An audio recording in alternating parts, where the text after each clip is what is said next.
Creative greats like Kubrick, Tarkovsky, Picasso, Davis, or Dylan were known for their uncanny ability to create timeless art which was ahead of its time. When studying these visionaries, I could not help but wonder, what is it that gave them so much innovative, creative power? And what I found out was that they simply did not give a shit. But let me elaborate.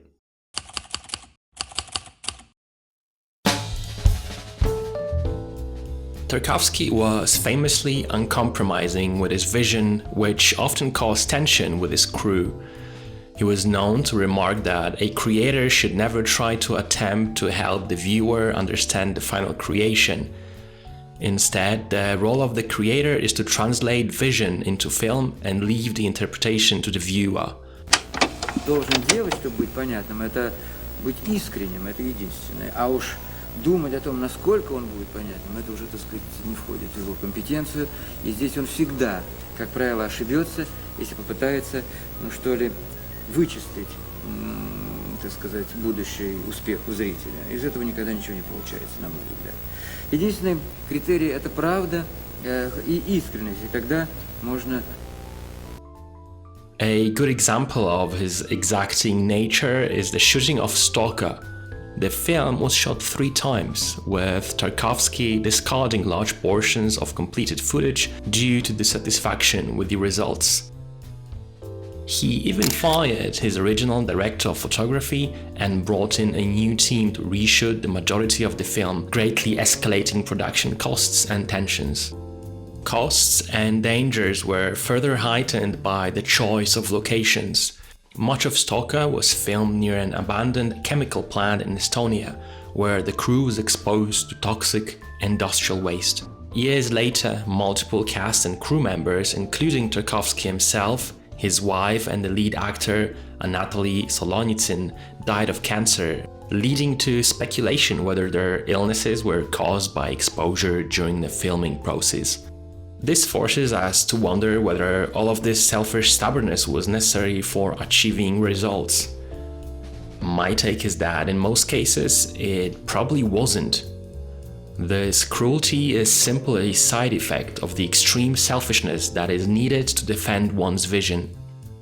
I believe that for your work to have a soul, you have to have unwavering confidence in what you're doing, as well as a little bit of a psychopath within to pull it off. I don't think that Tarkovsky was necessarily cruel. I think he just understood how easy it is to lose vision and was defending it to a fault. I'd risk a claim that there was probably rarely a very good reason for cruelty or all these retakes. It was just an often unavoidable side effect when struggling to protect one's artistic identity.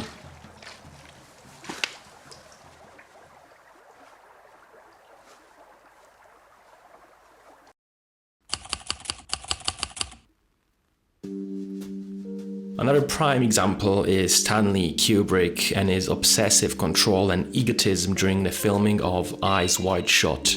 Kubrick insisted on extreme secrecy and control over every aspect of the production. The shoot lasted a record 400 days, the longest continuous film production in history, due to his insistence on countless retakes to capture perfection. This exhaustive process often pushed crews and Nicole Kidman to their emotional and physical limits. Kubrick's relentless perfectionism was especially grueling to Tom Cruise, who was reportedly made to reshoot certain scenes hundreds of times. You know, Stanley would say, look, we gotta earn every scene with this character, every single moment with this character, and he knew that, you know, in times when I just get frustrated with myself, and that at times that we couldn't get it, you know what I mean? It was just like, you know, fuck. One particularly infamous incident involved Cruise repeatedly walking through a doorway, an action so seemingly simple that the excessive takes caused the actor to doubt his abilities. Or you just know when you don't have that fire burning that day, or if I was tired, it just, you know, and I bring it upon myself, you know, because I demand a lot of myself. Some believe that Kubrick often pushed and isolated actors to evoke specific performances. Crews mentioned that Kubrick's demand for repeated takes often felt less like refining a scene and more like testing the actor's breaking point.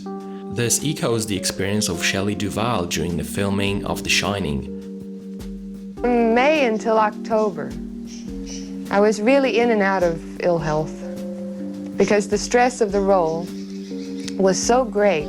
Okay, and then you say on the radio, but when you go. do it, you've got to look desperate, Shelley. You're just wasting everybody's time now. I can't even get Well, this hang it, door yeah. open. You have on the record.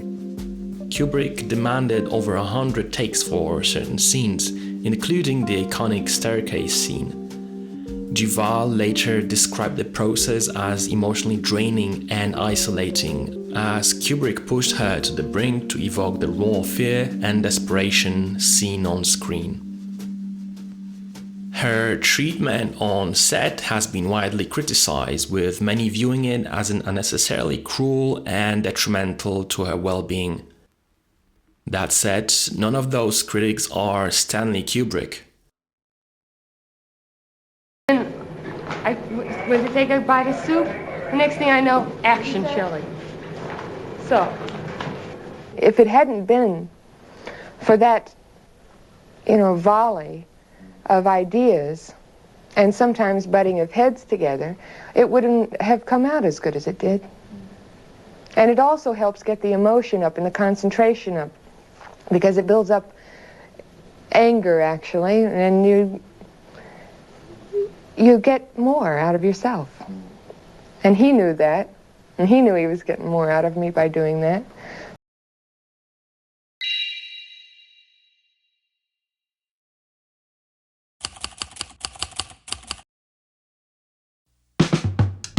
In the early 60s, Bob Dylan was considered the biggest sensation in the folk scene. During this time, he was celebrated as a leading voice in the folk movement, particularly with albums like the freewheelin' Bob Dylan and The Times They Are A-Changin'.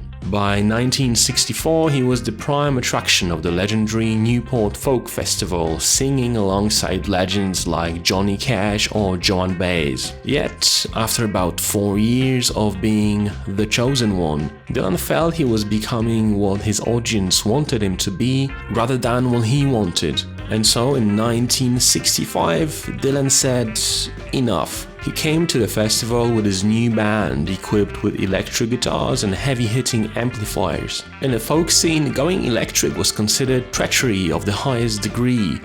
And so, of course, he turned the volume all the way up and played the music he wanted to play to the booing audience.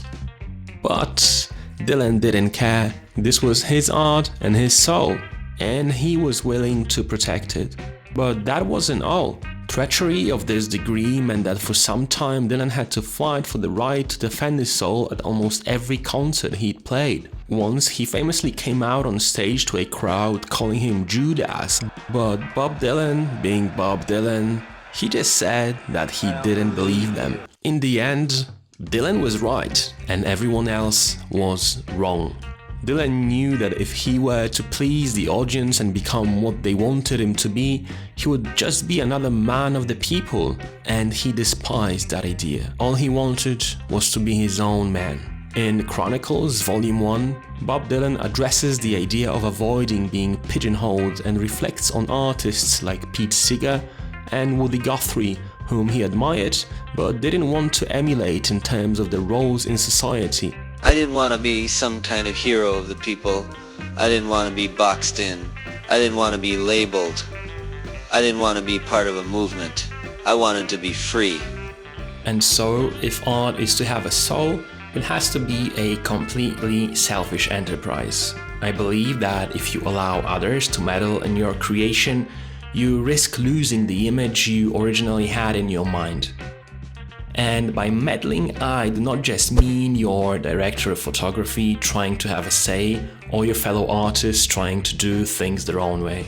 I believe you must also not allow your own thoughts to intrude, as they can destroy it just as much as any living person. You can't think about what people like, what will sell best, or what your record company pressures you to do.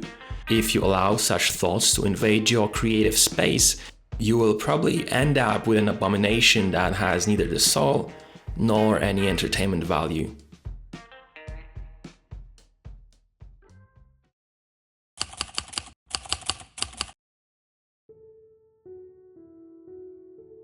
Pablo Picasso's determination to control every aspect of his work extended beyond the canvas and his relationships with peers and partners.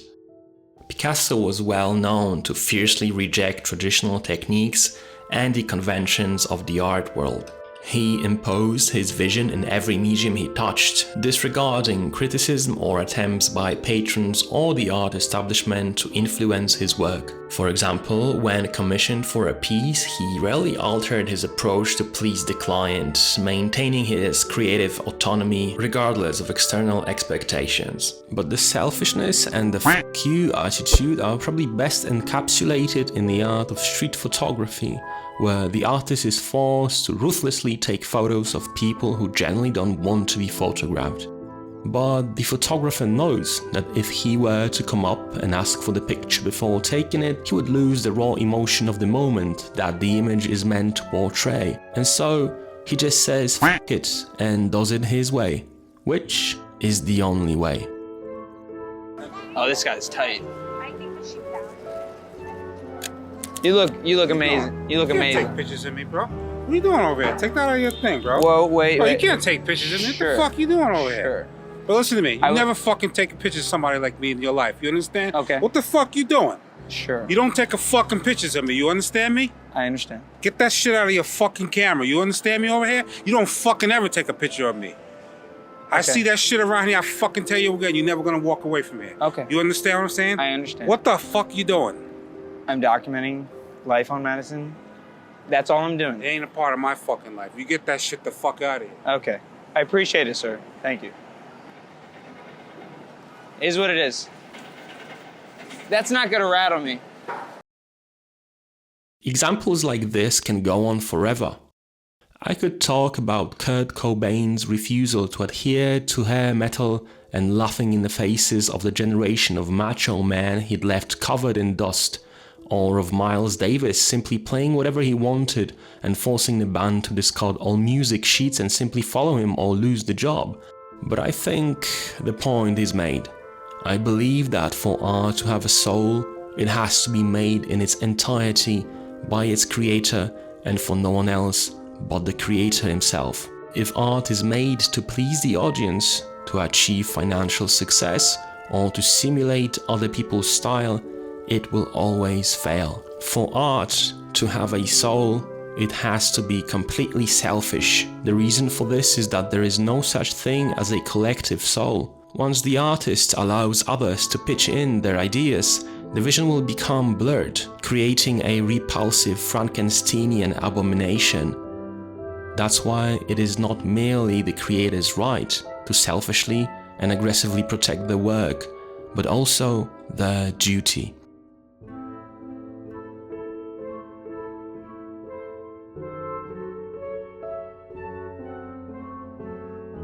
If you've enjoyed this video, then please consider hitting the like button, as it helps me get noticed by the algorithm. Please also consider subscribing. It's a risk-free investment on your part that might help you find new movies and new perspectives. And it's completely free.